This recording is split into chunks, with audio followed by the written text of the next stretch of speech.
자, 이재명 대표와 김성태 전 쌍방울그룹 회장 서로 모른다고 했죠.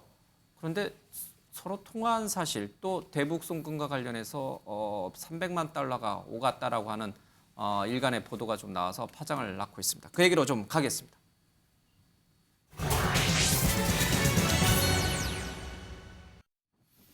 예, 이재명 대표는 수차례에 걸쳐서 김성태 전 쌍방울 회장에 대해서 얼굴도 본 적도 없고 모른다, 전혀 모른다. 검찰이 근거 없는 또 소설을 쓴다. 이제 이렇게 강하게 얘기를 했어요. 그러다가 KBS 인터뷰인가요? 나오셔서 뭐 술 먹다가 누가 옆에서 뭐 바꿔줘가지고 통화한 적이 있는지는 잘 모르겠다. 기억이 나지 않는다. 그래서 간접적으로 그렇게 통화했을 가능성을 내비쳤는데 태국에서 체포됐던 김성태 전 회장은 이재명 대표에 대해서 만나거나 통화한 적이 절대 없다라고 계속 얘기했어요. 인천공항에 도착해서도 그 주장을 이어갔는데 자, 이 검찰 조사를 받으면서 검찰에게는 이재명 대표와 통화한 적이 있다. 그 중간 다리로 이화영 전 평화부지사가 연결해줬다. 그리고 이재명 대표가 고맙다는 말까지 했다. 이렇게 털어놨다는 거예요. 이게 이제 일부 언론에 보도된 거예요. 그게 이제 사실황이 좀 안 되긴 하는데 일단 그 보도 내용을 중심으로 해서 얘기를 좀 풀어가겠습니다. 자, 서로 전혀 모르던 사이다라고 주장했던 두 사람이 통화한 적은 있다는 식으로 뉘앙스가 좀 바뀌었습니다. 그 바뀐 이유가 뭘까? 그 얘기를 들어보겠습니다. 먼저 과거에 했던 발언 들었겠습니다. 이재명 씨는 전화는 한번 한게 없는데요? 전화는 한번 하신 적 있지 않으세요? 없습니다. 전화 없고요. 전화보다 말보다 못하고. 이재명 대표 측이랑은 뭐 연락 주고받은 건 없으신 건가요? 없습니다. 김성태 회장이라는 분은 저는 만난 일이 없어요. 본 일이 없습니다, 실제로. 네. 뭐 봐서 전화 통화도 전화 통화는 누군가가 술 먹다가 바꿔줬다는 얘기가 있는데 네. 그분이 전화한 게 아니고 술 드시다가 저한테 뭐 전화를 바꿔줘서. 바꿔줬다는 얘기인데 저는 그 기억이 안 납니다. 저는 만난 일도 없고. 기억이 없으시고. 그다음에 아니 기억이 없는 게 아니라 만난 일은 확실히 없어요. 예, 지금 이재명 대표의 얘기를 들어보면 절대 만난 적도 없고 통화한 적도 없다. 그러나 술자리에서 누군가 전화기를 바꿔줘서 통화했을 수는 있다. 그러나 전혀 기억이 안 난다. 이렇게 지금 얘기를 했는데 오늘 아침 조간신문에 나온 김성태 전 회장이 검찰에 털어놨다는 얘기는 좀 달라요. 술자리에서 통화한 게 아니에요. 그렇죠. 2019년에 1월 중국에서 열린 한국기업 설명회 이 간담회 자리에서 당시 이화영 경기도 평화부지사가 이재명 대표랑 통화를 하고 있다가 옆에 있던 김성태 전 회장을 바꿔줬다는 거예요. 그리고 이재명 대표가 김성태 전 회장에게 고맙다 이런 말을 했고 그리고 나서 며칠 뒤에 북한으로 돈이 송금이 되어 김성태 전 회장이 돈을 보내게 됩니다. 자, 검찰은 이 시점, 이 통화 내용에 지금 주목하고 있는 것 같습니다. 자, 두 사람은 몰랐다가 에서 왜 통화 정도는 했을 수 있다라고 바뀌었을까? 그 이유가 뭘까? 그 얘기들을 좀 들어보겠습니다. 홍 의원님, 예. 두 사람은 통화한 적이 있는 건가요? 그러면 결론적으로 보면? 제가 볼 때는 뭐 통화한 적은 뭐 당연히 있고, 예. 뭐 두 분이 모를 수 없는 사이인 거죠. 여러 가지 어떤 정황상을 놓고 봤을 때. 예. 지금 김성태 전 회장이 지금 혐의 있는 결국은 이제 불법 대북 송금에다가 이제 이재명 대표 어떤 그 변호사비 대납 등등 또 뭐 예. 뭐 개인적으로는 또 뭐 횡령 이런 예. 혐의를 받고 있지 않습니까? 그런데 불법 대북 송금을 한다는 것은 굉장히 큰 중죄죠. 예. 그게 단순하게 어떤 남북 어떤 교류 관련된 어떤 협력법을 어길 뿐만 예. 아니라 이게 형법의 여적죄까지 이제 관련될 수 있는 굉장히 중요한 문제인데 예. 이런 것을 뭐 통화도 하지 않고 모르는 어떤 사람을 위해서 그렇게 예. 한다는 것은 이거는 뭐 상식적으로 말이 안 되는 이야기고 그럼 그동안은 왜 몰랐다고 했느냐? 결국은 이제 변호사들의 이제 조언을 얻어서 예. 결국 이제 그렇게 했다가 검찰에 막상 딱 나가 보니까 검찰은 우리가 알고 있는 이상으로 굉장히 그 많은 이미 증거 자료를 이미 다 확보를 했습니다. 예. 그렇기 때문에 조사를 받고 있는 이제 김성태 전 회장 같은 경우는 이미 그걸 이제 보고 난 다음에는 예. 이제 스스로 이제 살 길을 찾아서 이제 통화를 뭐 어떤 목적으로 했다 이런 이야기를 한 거고 이재명 대표도 뭐 전혀 못했다는 어떤 그런 전화를 못했다는 그런 이야기보다는 이런 식으로 슬쩍 이제 후퇴하면서 스스로 좀 알리바이를 만드는 예. 그러니까 스스로 이제 제각각 살 길을 찾아가는 과정에서 이제 처음 했던 말과 이제 달라지는 거죠. 그러니까 김성태 전 회장이 검찰에 털어놨던 얘기는 이화영 전 평화부지사가 중간에 전화기를 바꿔줬다는 거 아니에요? 그럼 이화영 전 평화부지사의 얘기도 검찰이 조사를 했겠죠? 그런데 이화영 평화부지사 역시 저런 식으로 내가 전화를 김성태 전 회장 전화를 이제 이재명 대표에게 바꿔줬다 이런 식으로 진술했다는 거예요. 그러니까 김성태 회장과 이화영 평화부지사는 진술이 일치해요. 자, 이걸 부인하고 있는 건 이재명 대표뿐입니다.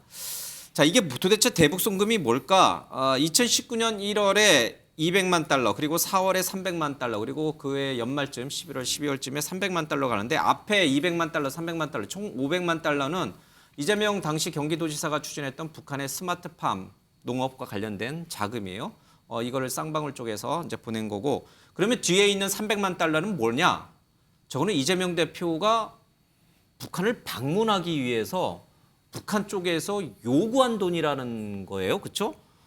당시 김성태 전 회장이 필리핀에서 리호남 북한 국가보위성에 있는 이 사람을 만나서 이재명 당시 경기도지사가 북한을 방북하고 싶다라는 뜻을 전했더니 이재명 지사가 북한을 방문하려고 하면은 뭐 헬리콥터도 필요하고 벤츠 차량도 필요하다. 500만 달러 정도는 줘야 된다라고 하니까 너무 비싸다. 500만 달러는 우리가 좀 너무 버겁다. 깎아달라. 그래서 300만 달러로 줄였고 이 300만 달러를 북한 쪽에 송금했다는 게 지금 검찰 조사에서 나온 오늘 아침 조간신문의 보도입니다. 이 300만 달러를 북한에 보내는 것 때문에 이재명 대표가 김성태 전 회장 통화에서 고맙다. 이렇게 얘기를 한 것으로 검찰은 추론을 하고 있는 것 같습니다. 무슨 영화의 한 장면 같죠? 뭐 옛날에 그런 영화 있었어요. 그렇죠? 북한 공작 자금 관련된. 자, 두 사람들의 얘기를 좀 들어보겠습니다.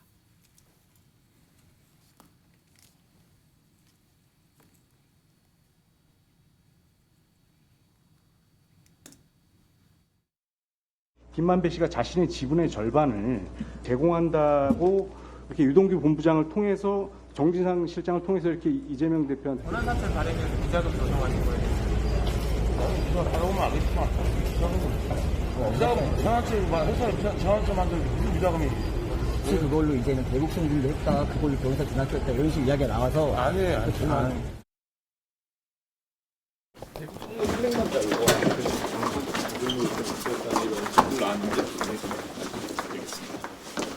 그래요.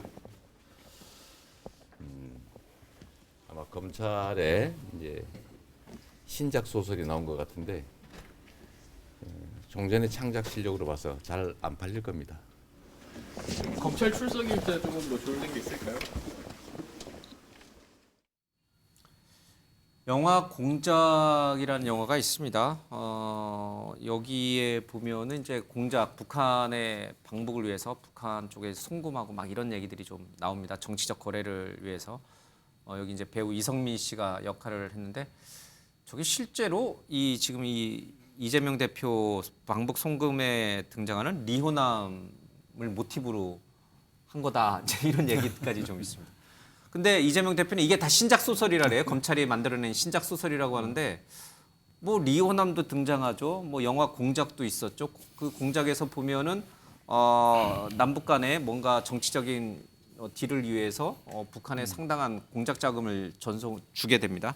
뭐 대략 스토리가 비슷한데 왜 이거를 신작 소설이라고 하죠? 그러니까 이제 제가 좀 말씀을 드리면 이게 지금 저도 이제 내용이 좀 복잡해가지고 그러니까 2019년도에 경기도가 스마트팜 사업을 구상을 하던 때가 있었습니다. 예. 근데 그것이 스마트팜 사업을 할지 안 할지 경기도에서 결정도 안 한 상황에 예. 돈을 보냈다는 게 말이 되냐 이 이야기입니다. 그다음에 500만 달러 있잖아요. 예. 그것은 지금 보냈다는 그 시점이 어떤 시점이냐면 하노이에서 아마 기억을 하시겠지만 예. 하노이에서 북미 회담이 결렬되고 그다음에 평양 공동선언 1주년 행사에 북한이 불참을 하고 예. 그다음에 당시에 이제 월드컵 남북 예선전이 있었는데 이게 지금 사이가 안 좋아져 가지고 무중계 경기를 하고 있을 정도로 남북 관계가 굉장히 경색 국면으로 치닫고 있던 그때거든요. 그때에 이재명 대표가 경기도지사가 북한에 방문하면 헬기도 필요하고 벤츠도 필요하니까 500만 달러 보내라. 이게 시기상으로도 맞지가 않는 겁니다. 남북 관계가 완전히 경색돼서 완전히, 예, 제가 조금 전에 말씀드렸던 그 평양 공동선언 예. 1주기 불참, 뭐 하노이 북미회담 깨지고 예. 지금 이 상황을 말씀드리는 거죠. 그러니까 이 국민들이 그때 그 상황을 잘 떠올리지 못하니까 예. 마치 이런 식으로 하면 500만 달러 마치 보낸 것처럼 하는데 그때 상황이 이제 그랬다는 겁니다. 그러니까 어느 정도 뭐 가능한 상황에 500만 달러 보냈다면 모르겠지만 이게 500만 달러가 작은 돈도 아니고 이게 말이 되냐는 거죠. 그다음에 스마트팜도 마찬가지입니다. 사업을 할지 안 할지 결정도 안 된 상황에 돈부터 부상 단계- 보냈겠느냐? 그게 말이 됩니까? 막대한 돈을. 예. 그러니까 말이 안 돼. 그러니까 지금 알겠습니다. 이 뉴스도 사실은 확인이 안 된 뉴스입니다. 검찰발 뉴스일 가능성이 검찰발 높아요. 뉴스고 예. 피사실 공표입니다. 이것은 명백한 형사소송법상의 현행법 위반을 지금 하고 있는 겁니다. 알겠습니다. 쏟아지는 이 피사실 공표에 대해서 이게 일일이 다 해명을 하려고 그러니까 이게 상당히 좀 깝깝한 측면이 알겠습니다. 있습니다. 그러니까 당시에 2019년 당시에 북미 하노이회담 결렬로 남북 관계도 완전히 경색돼 가지고 전혀 교류가 있을 수 완전 없는 경색 단계를 치닫고 있는 예, 그때 그런 상황인데 무슨 방북을 위해서 말이 됩니까, 무슨 스마트팜 사업을 위해서 북한에다가 수십억 원의 돈을 보냈느냐 말이 안 되죠. 된다. 예. 근데 갑자기 그러니까 궁금해지는 이제 생각이 신작 있어요. 소설 이야기가 근데 나오는 차기 대권을 꿈꾸는 이재명 지사로서는 이렇게 경색된 남북 관계에 자기가 방북을 한다. 그럼 엄청난 스포트라이트를 받고 그게 나중에 대선에 나갔을 때 엄청난 정치적 자산이 될 수 있으니 그렇게 되면 참 좋겠죠. 500만 달러, 300만 달러를 북한으로 주고 내가 한번 북한을 가겠다. 이런 생각을 품어볼 만 하잖아요. 그럴 수도 있습니다. 근데 한번 생각해 보세요. 근데 남북 관계라는 게 단순하게 남북 관계가 아니고 여기에는 북미 관계도 있고 남북 관계 당사자 관계도 있고 여러 가지 국제 정세가 다 얽혀 가지고 남북 관계가 풀리는 것인데 그런데 일개 도지사가 과연 알겠습니다. 남북 관계 통제 가능하겠냐? 예. 불가능한 거 아닙니까? 그러니까 이제 이재명 대표 입장에서는 이것은 창작 소설, 신작 소설이다. 소설에 불과하다 이렇게 볼 수가 있는 예, 거죠. 전재수 의원 얘기 들어보니까 정말 그렇더라고요. 현실적으로 그럴듯해요. 예, 그럴듯해요. 뭐 일개 도지사가 그 경색된 남북 관계를 뚫고 300만 달러 북한에 송금한 다음에 그 대가로 방북을 한다. 있을 수 없는 일이다. 이제 이런 주장이시에요. 예, 솔깃했어요. 그러나 이제 또 이쪽 얘기 좀 네. 들어봐야 될 것 같습니다. 예. 팩트체크 하나 더. 예. 방금 전에 말씀하셨던 하노이 정상회담 노딜이 귀결되고 나서 남북관계 경색된 게 맞는데요. 그게 2019년도 3월 1일, 그러니까 2월 말에서 3월 1일 사이에 예. 있어났던 일입니다. 근데 우리가 지금 깜짝 놀랐던 사진이 공개가 됐잖아요. 김성태, 이화영, 그리고 여기에 안부수, 아태협, 그리고 북한 사람까지. 중국에서 2019년 1월 열렸던 그게 한국 기업인 언제냐면 간담회. 2019년 1월에 열렸던 간담회고 예. 거기에서의 통화가 있었다는 것이고 그리고 돈을 처음 줬던 200만 달러는 2019년 1월 달입니다. 그 예. 2019년 1월 달은 그 당시 뉴스를 다시 한번 돌려봐도 대한민국을 비롯한 전 세계가 북한과의 하노이 정상회담을 통해서 여기에 최종적인 성사가 되고 나면 그때는 빅딜이냐, 스몰딜이냐, 아니면 미들딜이냐. 예. 최소한의 노딜이라고 생각했던 사람은 아무도 없었을 거예요. 그 다음 딜이 이루어지고 난 다음에는 북한의 경제 개발 협력을 어떻게 나아갈지를 두고 숱한 사람들이 이야기를 했을 때입니다. 예. 그럼 그 당시 때 만나서 이 같은 일들을 벌이고 돈을 보냈다면 심각한 문제고 그럴 개연성이 충분하잖아요. 그리고 난 다음 4월 달에 추가 300만 달러, 예. 그리고 나서 그해 겨울 11월, 12월에 300만 달러를 보냈다는 건데 그해 가을 겨울을 가게 되면 남북 간의 관계가 썩 좋지는 않습니다만 예. 그럼에도 불구하고 문재인 대통령과 정부가 꾸준하게 추진했던 건 예. 이미 평양선언에서 김정은 위원장이 서울 답방하기로 약속하지 않았냐. 서울 답방을 꾸준하게 추진합니다. 그 당시 민주당과 문재인 정부가 했던 예. 내용들 한번 살펴보십시오. 이재명 대표가 정치인으로 걸어오는 과정 속에서 가장 아킬레스건은 지자체 행정 역량은 입증을 받았다고 생각하는데 이 외교적인 문제, 남북 관계 속에서의 역량에 미흡한 부분들이 있기 때문에 대통령이 갖춰야 될 외교 역량 부분을 보여주기 위해서. 특히 민주당이 중요하게 생각하고 있는 이 남북 간의 관계. 여기에 대한 건 아무것도 없잖아요. 그래서 이 자리에 있었던 안보수 회장, 아태협 회장 나중에 보조금 횡령 구속되지 않습니까? 예. 이화영 부지사도 마찬가지고. 이 자리에는 아태협 회장이랑 김성태 쌍방울 회장 그리고 송명철 북한 조선 아태이 부실장도 있었고 이화영 평화부지사. 이화영 부지사는 경기지사가 임명할 수 있는 최고위직 자리예요. 근데 이재명 대표가 얼마 전에 뭐라 그랬습니까? 누군가가 바꿔줬는데 기억이 안 난다. 그 누군가도 얘기를 안 해요. 이제 누군가가 바로 이제 이화영 이런 부지사일 가능성이 식이면은 있다. 이화영 부지사도 내가 알겠습니다. 임명했지만 기억이 나지 않는다라고 얘기할 수 있기 때문에 이재명 대표의 현재 말에 대한 예. 신빙성이 너무나 떨어진다라고 생각합니다. 또 김병민 위원 얘기 들으니까 또 이게 또 이쪽으로 팔랑기인가 봅니다. 제가 또 이쪽이 또 그럴 듯해 보입니다. 근데 중요한 자, 것은 여기서 홍 의원님 얘기 좀 듣고 가겠습니다. 그럴까요? 예, 한번 들어야 돼요. 홍 의원님, 이 지금 이제 전재수 의원도 얘기했는데 이게 진짜 신작 소설이냐 아니면 정말 그럴 듯한 거냐라고 하는 부분을 좀 들여다봐야 돼. 그리고 정말 김성태 전 회장과 이재명 대표는 전화 통화를 한 사실이 있고 그건 술자리가 아니라 명백하게 맑은 정신에 통화를 했고 대북 송금 또 방북의 대가로 대북 송금액 준 거에 대해서 이재명 대표가 정말 고맙다는 식으로 지금 김성태 전 회장에게 감사 표시를 한 것인지 이거 굉장히 중요한 부분이거든요. 예. 그 신빙성이 있다라고 보시는 이유가 뭐예요? 그 전재수 의원님 참 지금 곤혹스러우실 것 같아요 지금. 굉장히 이제 그 뭐 이렇게 말씀하시기가 어려울 것 같은데 제가 확실한 지금 사항은 지금 이 대북 송금액 직접적으로 관련된 이화영 전 지사 그리고 안부수 아태협 회장이 예. 이 혐의로 이미 구속돼 있어요. 있고 이 분야에 대해서 이미 법원이 그 사유가 타당하다고 결정을 내려놨던 그런 상황입니다. 그래서 관련된 증거는 제가 볼 때는 충분히 지금 현재 검찰이 다 확보하고 예. 있다고 생각을 하고 그리고 김병민 의원이 이야기한 것처럼 2018년도 그 문재인 대통령이 대북 그 평양 방문할 때 예. 많은 어떤 그 공연단과 많은 분들이 이제 참여하게 됩니다. 예. 그때 이재명 대표가 당시에 이제 경기 지사로서 예. 당연히 참여하기를 원했는데 그때 당시 어떤 뭐 일설에서는 친문의 어떤 견제로 참석을 못했다고 그럽니다. 그러면서 본인이 직접 단독으로 남북 간의 어떤 이런 어떤 교류 내지는 그런 걸 만들어 보겠다는 어떤 생각을 이제 가졌다 그래요. 그래서 아태협 안부수 회장을 앞세워서 또 이화영 지사를 활용해서 이제 이런 일을 했고 예. 그리고 스마트팜 관련해서는 원래는 이제 남북 교류 관련돼서 이제 경기도 예산으로 하려고 먼저 예산 확보하기 전에 벌써 이제 사업을 진행하고 있었는데 예. 민주당이 절대 다수를 차지하고 있었던 경기도의회에서 이걸 브레이크를 거니까 결국은 북한에는 돈을 줘야 되고 그래서 결국은 이제 돈을 찾다가 이제 쌍방울을 끌어들이고 또 그 이후에 또 300만 달러를 지금 추가적으로 방북용으로 하게 됐다 이런 어떤 이야기들이 제가 볼 때는 뭐 신작 신빙성이 소설이 아니라 검찰이 예. 완벽한 지금 증거를 확보하고 있는 어떤 사실이다, 팩트다 이렇게 좀 말씀드립니다. 알겠습니다. 뭐 저기 더 발언권을 드리고 싶은데 그러면 저기 우리 박원석 의원 발언권을 뺏어가지고 이제 전재수 의원이 하시겠습니까? 그러니까 또 양반실 생각은 예, 없으신 예, 것 같아요. 예, 예, 맞아요. 짧게 듣겠습니다. 일단 저는 김성태 씨가 말이 바뀐 거는 어느 정도 예상됐던 일인 것 같아요. 이재명 대표를 알았는데 몰랐다고 했다는 거예요? 뭐 애초에 전망은 김성태 씨가 범죄인 송환을 거부하고 현재 예. 소송을 낼 거다. 근데 순순히 들어왔어요. 예. 그때부터 검찰과의 모종의 거래를 의식한 거 아니냐 수사 과정에서 이런 얘기들이 파다했고 예. 실제로 체포되기 전부터 그런 어떤 김성태 씨는 의도를 가지고 예. 그 검찰의 의사를 타진했다 이런 얘기도 있었고요. 또 이분은 사업가입니다. 예. 이분이 무슨 그 조폭 아니에요? 사업가예요? 어쨌든 사업가지 않습니까? 예, 현재로서는 이재명 대표하고 정치를 같이 했던 예. 분이 아니고 또 유동계 씨처럼 이재명 대표 밑에서 기관장을 했던 사람도 아니고 예. 그러니까 철저하게 지금 김성태 씨의 목적은 회사를 지키고 데미지를 회사가 덜 입게 예. 하고 돈을 지키고 또 본인의 혐의를 축소하는 거예요. 예. 특히 저는 지금 변호사비 대납에서 결국엔 대북 송금 문제로 사건의 초점이 옮겨가고 있는 것처럼 보이는데 그러면서 한 가지 사라진 얘기가 예.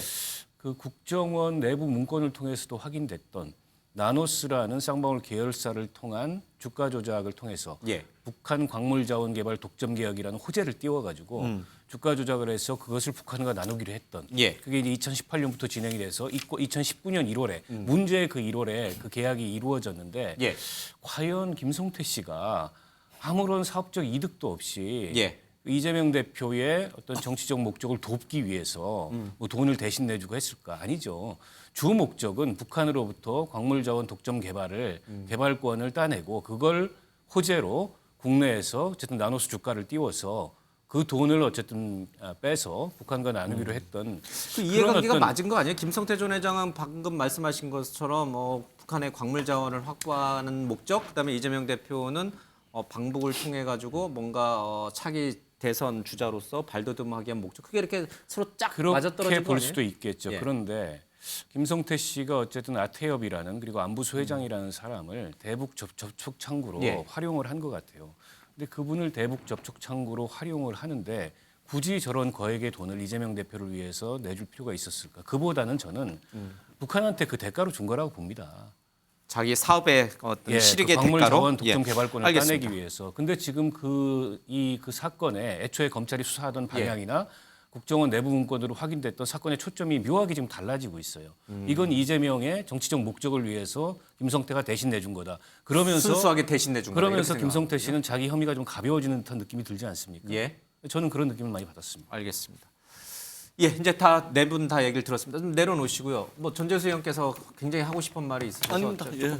아니 그래 지금 저희들이 이제 여러 가지 그 말씀들을 나누고 있는데 가장 중요한 것은 이것이 검찰발 뉴스 아닙니까?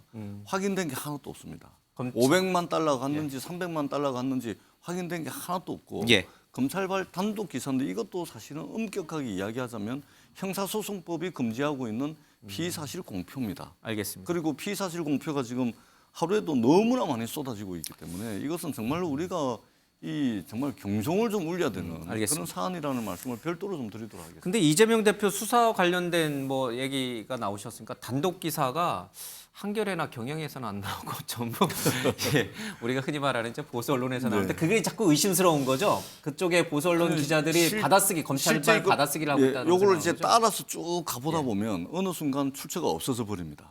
결국은 어떻게 해서 이게 보도가 되겠습니까? 알겠습니다. 이 피의 사실은 정말로 이게 정말 심각한 문제거든요. 알겠습니다. 근데 뭐이 혹시 하실 말씀 있습니까? 이거 이제 검찰발 기사로 단독 기사가 나오고 그게 이제 다시 확대 재생산되는 계속 그런 모습으로 가고 있는데 뭐 또 할 말 없으시면 예. 검찰발 이 문제가 있을 때마다 사실 민주당에서는 피의사실 공표를 얘기하게 되는데 지난날 있었던 이 피의사실 공표가 문제가 됐던 건 사실 조국 전 장관 수사 때부터 아닙니까? 그 이전에 있었던 수많은 피의사실 공표 때 얘기하지 않고 조국 전 장관부터 여기에 대한 범죄 혐의들에 대해서 이야기하기 어려울 때고 피의사실 공표를 꺼내는 부분들에 대한 문제 지적을 하나 하고 싶고요. 두 번째는 검찰발 뉴스인지 어떻게 합니까? 예. 관련된 조사를 받고 있는 변호사를 비롯해서 수많은 사람들로부터 어떤 방식의 취재 행위들이 이루어졌는지를 알기 어려운 측면들이 있는데 그것도 검찰발 피의사실 공표라고 확정적으로 얘기할 건 아니다. 두 번째, 그리고 검찰에 대해서 무수히 많이 정치적 무슨 보복 등 정치 탄압에 대한 수사를 하고 있다는데 그런 일들에 대한 내용들 속에서 또 상대적으로 검찰 입장에서도 그런 내용들은 민주당의 주장이 사실이 아니다라고 반박하게 되는 내용들도 일부 있을 거라 봅니다. 알겠습니다.